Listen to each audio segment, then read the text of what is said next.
দেখো, আজকে যেটা আমরা পড়ব সেটা হচ্ছে পর্যায় সারণী। তো পর্যায় সারণী চ্যাপ্টারটা খুবই সহজ চ্যাপ্টার। এর দুটো জিনিস শুধু তোমাদেরকে জানতে হবে। এই যে একটা মেন্ডেলিভের পর্যায় সারণী, এই একটা মেন্ডেলিভের পর্যায় সারণী, এইটাকে তোমাকে আগে ঠিকঠাক করে দেখে নিতে হবে। মেন্ডেলিভের পর্যায় সারণীটা কী অবস্থা, কীভাবে তৈরি করা আছে মেন্ডেলিভের পর্যায় সারণীটা, এটাকে দেখতে হবে। আর একটা হচ্ছে আধুনিক পর্যায় সারণী। এই দুটো পর্যায় সারণী, দুখানা পর্যায় সারণী তোমাকে ঠিকঠাকভাবে পড়ে নিলে ব্যাস, আর কিছু এখান থেকে আর কিছু নেই। এটা খুবই একটা সহজ চ্যাপ্টার। এখানে বুঝতে শুধু কোনো অসুবিধাই হবে না, এখানে জিনিসগুলো তোমাকে শুধুমাত্র ঠিকঠাকভাবে জানতে হবে। কোথায় কী অবস্থান করছে, কী আছে। আমাদের যে মৌলগুলো আছে না, 92টা যে মৌল আছে, প্রাকৃতিক মৌল, তো সেই মৌলগুলোকে এই যে পর্যায় সারণীতে সাজানো আছে, সেই অবস্থানগুলো আমাদেরকে একটু ঠিকঠাকভাবে বুঝে নিতে হবে।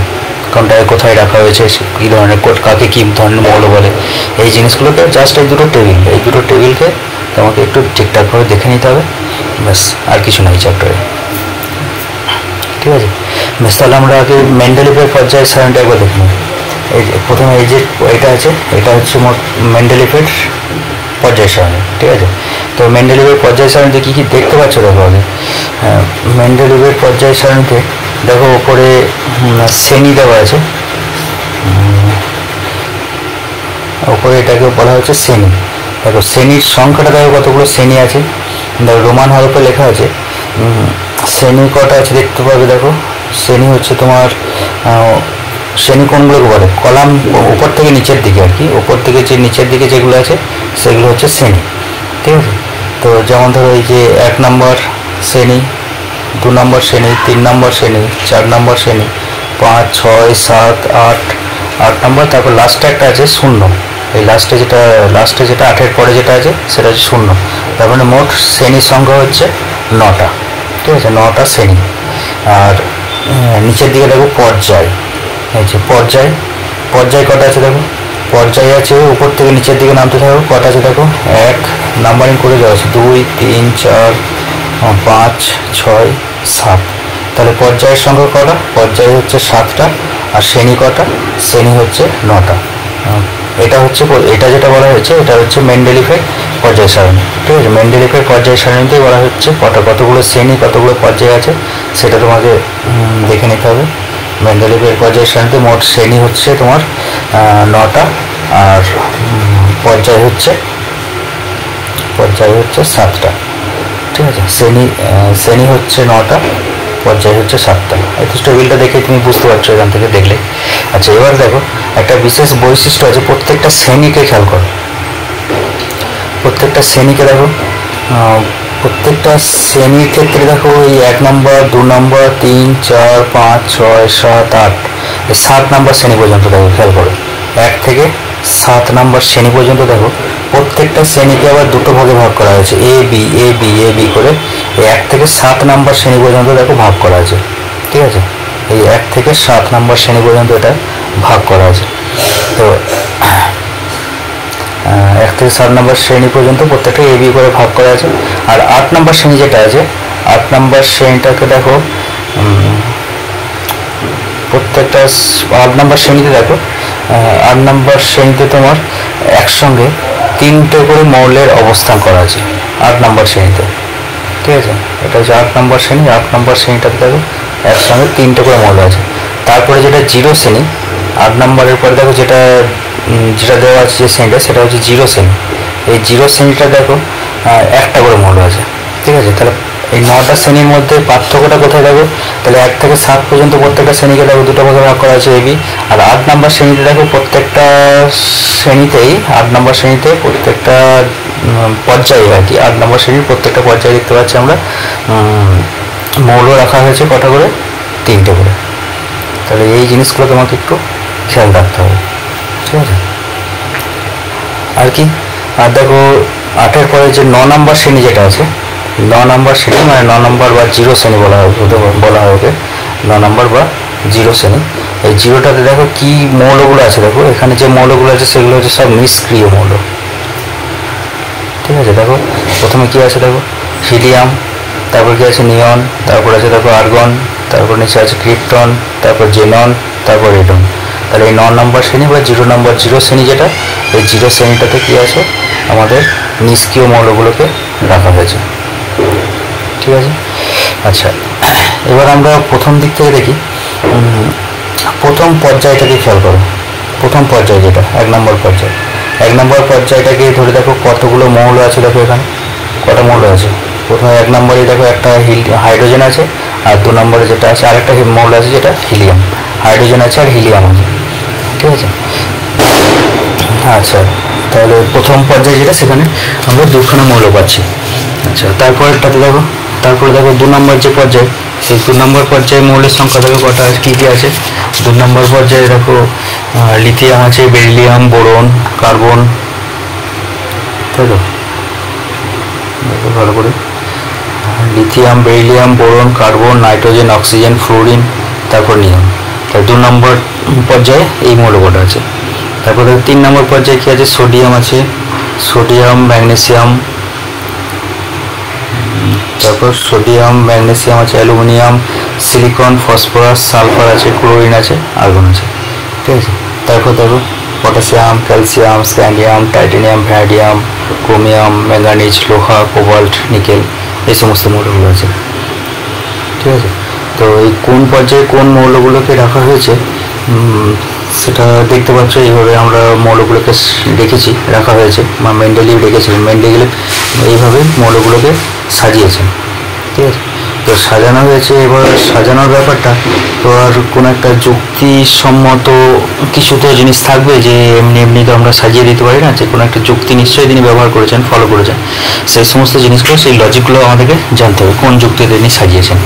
দেখো একটা জিনিস দেখো, মেন্ডেলিভের যে পর্যায় সূত্রটা ছিল, মেন্ডেলিভ যে পর্যায় সূত্রটা দিয়েছিলেন, সেটাতে কি বলেছিলেন, মেন্ডেলিভ বলেছিলেন যে এই যে মৌলগুলির ধর্মের পর্যায়ক্রমিক যে আবর্তন, ঠিক আছে, মেন্ডেলিভ বলেছিলেন যে মৌলগুলির যে ধর্মের পর্যায়ক্রমিক যে আবর্তন, সেটা তাদের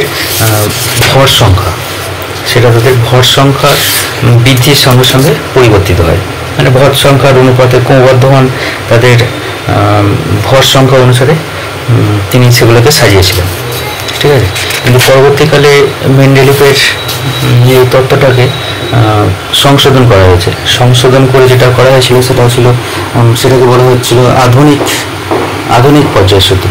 তো আধুনিক পর্যায় সূত্র অনুসরণ করে তারপরে আবার পর্যায় সারণীটাকে আবার একবার নতুন করে রূপ দেওয়া হয়েছে। তো এই নতুন রূপ যেটা দেওয়া হয়েছিল আধুনিক পর্যায় সূত্র অনুসরণ করে, সেক্ষেত্রে দেখো পার্থক্যটা কি হয়ে গেছে। দেখো এখানে শ্রেণীর সংখ্যাটা দেখো বেড়ে গেছে, বাড়ানো হয়েছে। আমরা যেমন শ্রেণীতে আগের মেন্ডেলিভের পর্যায় সূত্র দিয়ে যেমন 1 নম্বরে এ বি এরকম করে ভাগ করেছিলাম, এখানে ওরা এসব না করে আধুনিক পর্যায় সূত্রটাকে পরপর দেখো শ্রেণীর সংখ্যাটাকে বাড়িয়ে দিয়েছে। 1 2 3 4 5 6 7 8 9 10 করে 18 পর্যন্ত করে দিয়েছে পরপর। ঠিক আছে। তাহলে নতুন যে আধুনিক পর্যায় সূত্র, আধুনিক পর্যায় সারণী যেটা আধুনিক পর্যায় সারণী, সেটাতে কি করা হয়েছে, যে একটু সংশোধন করা হয়েছে মেন্ডেলিভের পর্যায় সূত্রটাকে দিয়ে। সেটাকে বলা হচ্ছে কি, মৌলগুলির ভৌত রাসায়নিক ধর্মগুলি মৌলগুলির তাদের ক্রমবর্ধমান পরমাণু ক্রমাঙ্কের সঙ্গে পর্যায়ক্রমে পুনরাবৃত্ত হয়। ঠিক আছে। এখানে বলা হলো যে পরমাণু ক্রমাঙ্কের সঙ্গে পর্যায়ক্রমে পুনরাবৃত্ত হয়। আর তার আগে মেন্ডেলিভ যেটা বলেছিলেন সেটা ছিল তাদের পারমাণবিক গুরুত্বের উপর নির্ভর করে বা ভর সংখ্যার উপর নির্ভর করে, এটা বলেছিলেন। কিন্তু সেই জায়গাটাকে শুধু চেঞ্জ করা হয়েছে, দিয়ে বলা হয়েছে পরমাণু ক্রমাঙ্কের সঙ্গে পর্যায়ক্রমে পুনরাবৃত্ত হয়। ঠিক আছে। তো সেই অনুসারে এটাকে সাজানো হয়েছে। এতে এই যে সুবিধাই হয়েছে, অনেকটা সুবিধা হয়েছে। দেখো আমাদেরকে আর 1 থেকে 7 পর্যন্ত যে এ বি এরকম করে ভাগগুলো, সেই ভাগগুলো আমাদেরকে আর করতে হচ্ছে না। পরপর আমরা মৌলগুলোর অবস্থানগুলো আমরা দেখতে পাচ্ছি এখানে পরিষ্কার। কোন মৌলটা কোন পর্যায়ে আছে, কোন শ্রেণীতে আছে, 1 নম্বর 2 নম্বর করে আমি বের করে দিতে পারবো। মানে যদি আমি বলি এখানে অ্যালুমিনিয়াম মৌলটা আধুনিক মানে পর্যায় সারণী অনুসারে কোথায় অবস্থান করেছে। তাহলে অ্যালুমিনিয়াম মৌলটা আমরা দেখতে পাচ্ছি শ্রেণী সংখ্যাগত, শ্রেণী সংখ্যা হচ্ছে 13, আর হচ্ছে তোমার পর্যায় সংখ্যা হচ্ছে 3, পর্যায় সংখ্যা 3, শ্রেণী সংখ্যা হচ্ছে 13। ঠিক আছে। কিন্তু আমরা অ্যালুমিনিয়ামের ক্ষেত্রে যখন মেন্ডেলিভের পর্যায় সারণী অনুসারে যদি আমরা বলতে যাই অ্যালুমিনিয়ামের ক্ষেত্রে, তাহলে অ্যালুমিনিয়ামটা দেখো কোথায় আছে, অ্যালুমিনিয়াম আছে কোথায়, অ্যালুমিনিয়াম আছে এই জায়গাটা, ঠিক আছে। তার মানে এটা হবে তোমার তিনের এ শ্রেণী আর পর্যায় হচ্ছে 3, তিনের এ শ্রেণী হচ্ছে পর্যায় হচ্ছে 3। কিন্তু আমাদের যে আধুনিক পর্যায়ের সূত্র, আধুনিক পর্যায় সারণী, সেই অনুসারে হচ্ছে অ্যালুমিনিয়ামটা 13, অ্যালুমিনিয়াম হচ্ছিল শ্রেণী হচ্ছে তোমার 13 আর পর্যায় হচ্ছে তোমার 3, ঠিক আছে। তো এই একটু পার্থক্যটা আছে এখানে। আচ্ছা, এবারে বৈশিষ্ট্যগুলো সব আমাদেরকে জানতে হবে, কি যুক্তিতে এগুলোকে সাজানো হয়েছে, ঠিক আছে। তো সেগুলোই আমরা দেখব।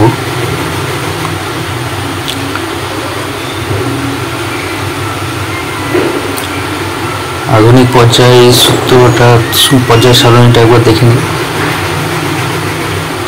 আচ্ছা, দেখো আধুনিক পর্যায় সারণীতে কি কি করা আছে সেই জিনিসগুলোকে বোঝানো।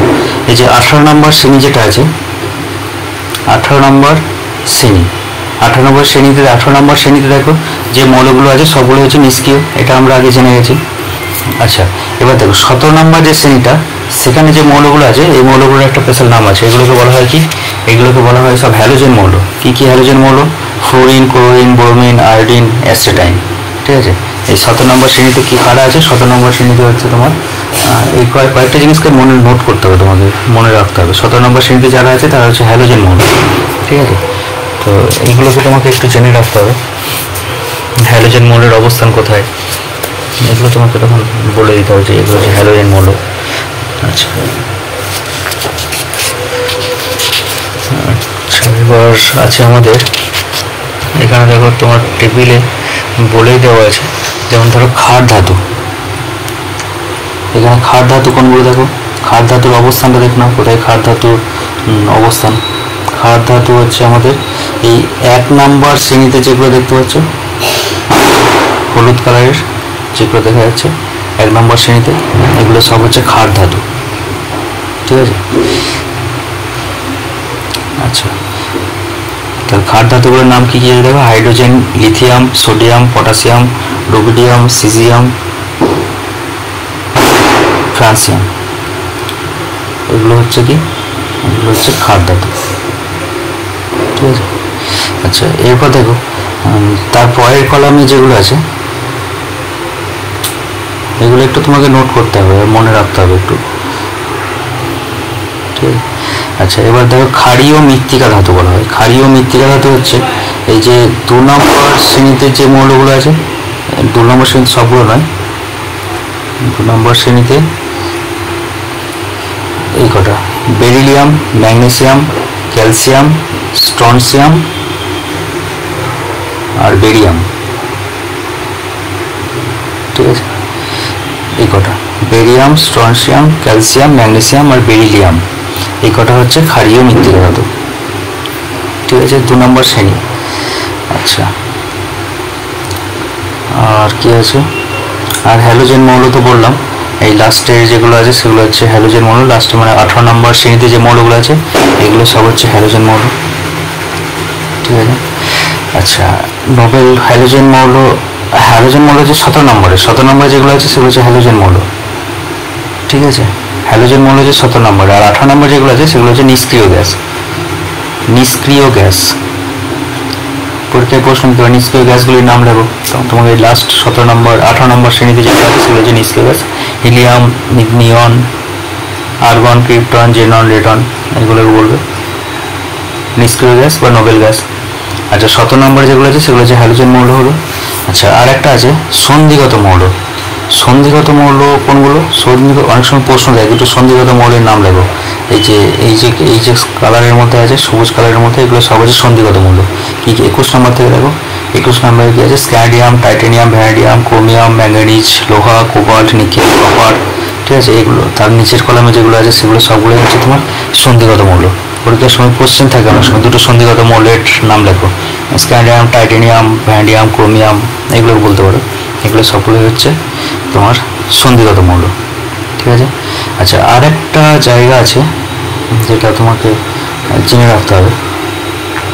আরেকটা হচ্ছে তোমার এই যে 57টা দেখে দেখতে পাচ্ছ, 57 57 নম্বর অবস্থানটা, 57 নম্বর যে অবস্থানটা, এখানে যে মৌলগুলো থাকে, আমরা তো পর্যায় সারণীতে একটা পর্যায় এবং একটা শ্রেণী, একটা নির্দিষ্ট শ্রেণীতে একটা করে মৌলের অবস্থান করেছি, কিন্তু এখানে আমাদের একটু সমস্যা হয়ে গেছে আর কি। এই যে 57 নম্বর অবস্থানটা আর কি, মানে 57 নম্বর অবস্থান, মানে দেখতে পাচ্ছ যে পর্যায় সংখ্যা হচ্ছে 6 আর শ্রেণী সংখ্যা হচ্ছে 3। তো এইখানে যে অনেকগুলো মৌলকে একটা ঘরের মধ্যেই রেখে দেওয়া হয়েছে, ল্যান্থেনাইটস বলা হয় এগুলোকে, বা বিরল মৃত্তিকা মৌল, ল্যান্থেনাইটস। 57 নম্বর অবস্থানে যে মৌলগুলো আছে তাদেরকে বলা, তারা সবগুলোই হচ্ছে ল্যান্থেনাইটস, মানে ল্যান্থেনাইটস। তার নিচে দেখো আরো মৌলগুলোর নামগুলো দেওয়া আছে, ল্যান্থেনাইটস, CE, এদের 58 থেকে 71 পর্যন্ত, 58 থেকে 71 পর্যন্ত যে মৌলগুলো, সেটা এই 57 নম্বর ঘরে, এই একটা ঘরে এরা থাকে, এই 57 নম্বর ঘরে। সেই জন্য এদেরকে বলা হয় বিরল মৃত্তিকা মৌল। এটা একটা বিশেষ বৈশিষ্ট্য এই জায়গাটা। আচ্ছা, আর একটা আছে দেখো অ্যাক্টিনাইটস, 89 নম্বরের যে অবস্থানটা, 89 মানে 88 এর পর 89 থেকে এই জায়গাতে,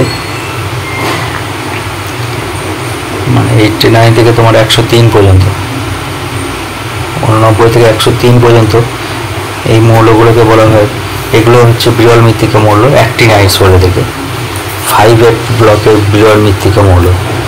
তো এই মৌলগুলো হচ্ছে অ্যাক্টিনাইটস। তো এই দুটো ঘর একটু তোমাদেরকে দেখে রাখতে হবে। 57 নম্বরে, মানে 57 নম্বর অবস্থানটা তাহলে পর্যায় সারণীতে কোথায় সেটাকে দেখো একবার। 57 নম্বরের অবস্থানটা হচ্ছে তোমার শ্রেণী সংখ্যা হচ্ছে তোমার 3, আর পর্যায়ের সংখ্যা হচ্ছে তোমার 6। আর অ্যাক্টিনাইটসের অবস্থান দেখো, শ্রেণী সংখ্যা 3 আর পর্যায়ের সংখ্যা হচ্ছে 7। ঠিক আছে। তো এই জায়গাটাকে তোমাকে একটু দেখে রাখতে হবে। আচ্ছা, এবার একটা মেইন যে সমস্যা এই পর্যায় সারণীতে, সেটা হচ্ছে অনেকটা হাইড্রোজেনের অবস্থানটা নিয়ে। হাইড্রোজেনের অবস্থান নিয়ে বেশ বড় সমস্যা দেখা গেছে।